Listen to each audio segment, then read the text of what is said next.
Welcome back to the channel, everyone. As you can tell, it is snowing like heck. It's 17 degrees, feels like zero, and we were going to strike out on a little adventure this morning. And if everything works out, I got some footage of me driving a van cave in the snow. That's a whole new experience.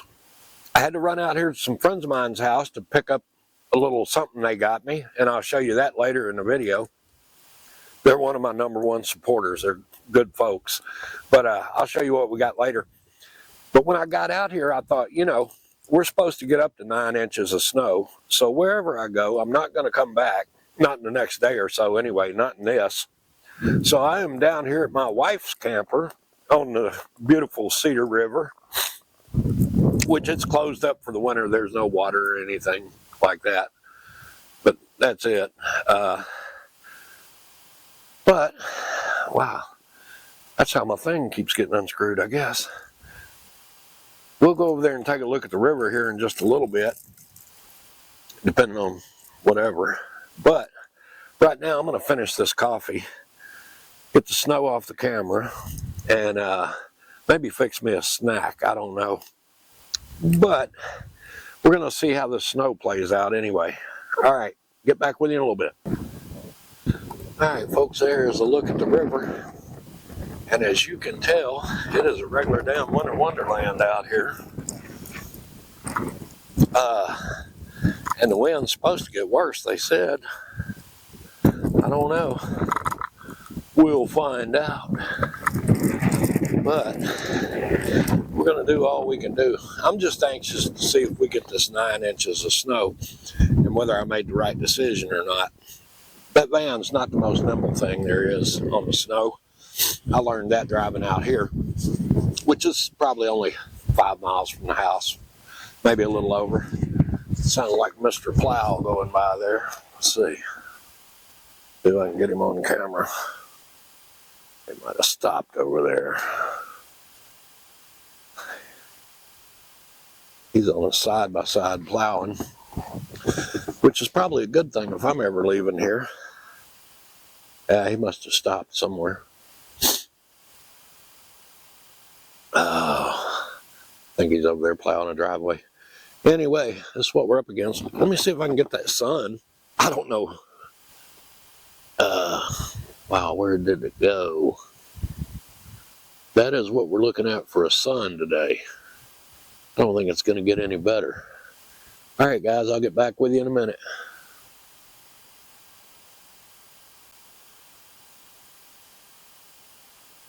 All right, we are back, folks. What I got here from a subscriber and friends of mine, it's Oniata51. It's a marinade, says cooking and grilling, and it's from Brooks House of Barbecue, and they are from upstate New York. I mean, upstate where they have the real hillbillies in New York. But it's Oniata, am I saying that right? Somebody let me know. 51 from Brooks House of Barbecue. And you got to excuse me, I'm feeling like, but we're going to cure that too. It says shake well before using, refrigerate after opening.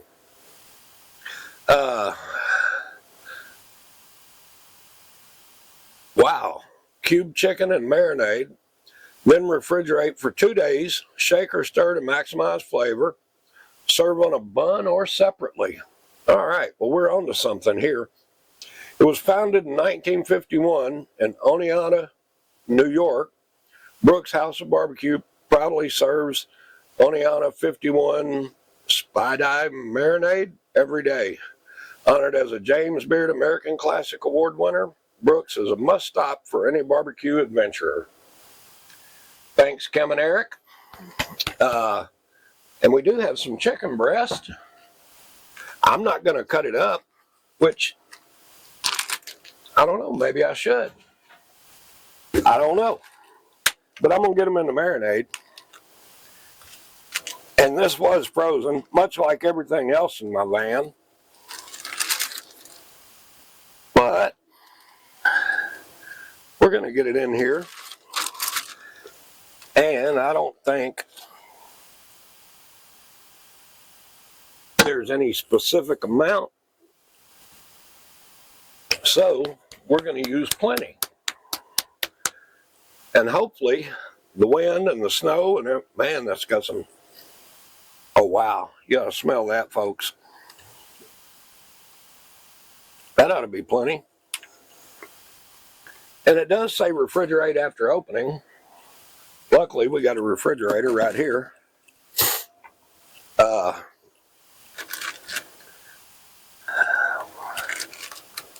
Try to get as much air out of there as we can. Get them coated liberally. And we're going to let them marinate.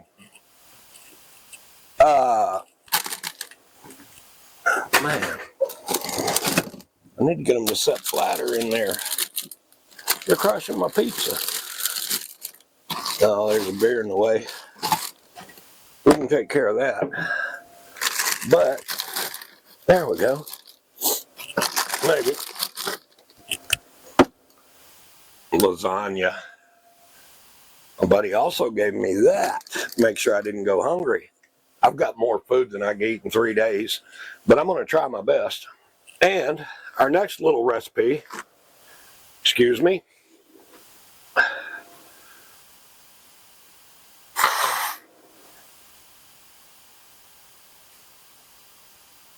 hopefully will help take care of that. I'm no doctor, but I have seen an episode or two of Marcus Welby. This stuff was also frozen. But what we're going to do, make us a little home remedy here.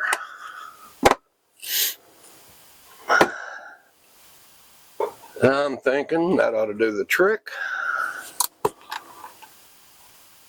I don't think you're supposed to use Seagram 7, but that's what I've got. A little bit of half frozen lemon juice.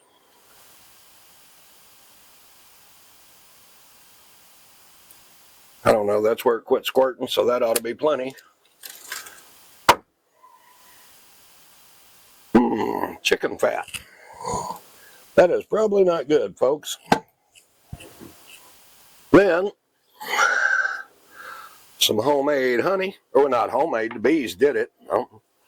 I guess they were at their home. But some local honey, I should say. That ought to be enough. Probably too much.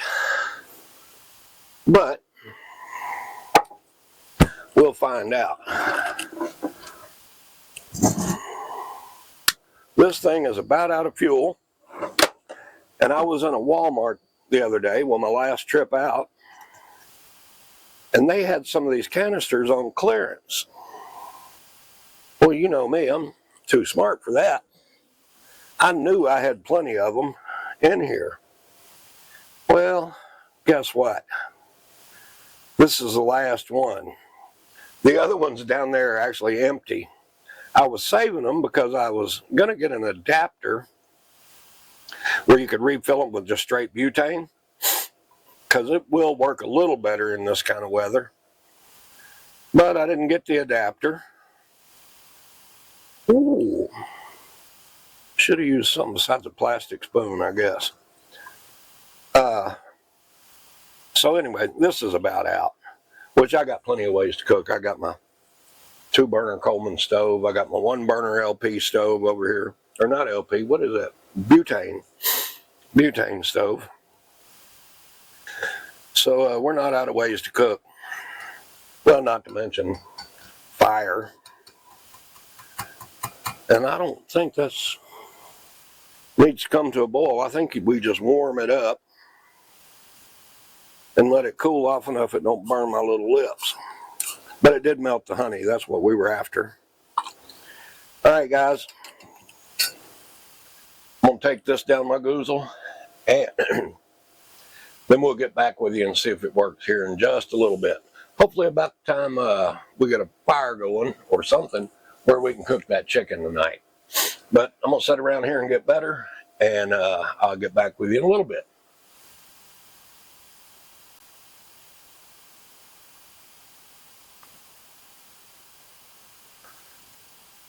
Alright, welcome back everybody. As you can tell, we are not in the van cave or in the woods. It's actually, I think 3 days later now. I never got to feeling any better. The little hot toddy worked, you know, that I cooked up, but that wasn't a total cure, I guess. So I got up the next morning, it was -4 degrees outside, and they were still calling for more snow, so I took a chance, called the wife. She said that they had plowed the road at the house, but the grader had closed off the end of the driveway with a windrow. But I laid around there as long as I could, and finally I said, well, I'll either make it up the driveway or I won't. Well, I got home and the van cave surprised me. I mean, we spun from the bottom all the way to the top, but we made it in the drive. Did end up eating the chicken with the Oneonta 51 marinade. My wife grilled that for me that night or the next night, and it is delicious. And I think you can buy that stuff online. A friend of mine ordered a case of it, so you might want to give that a shot.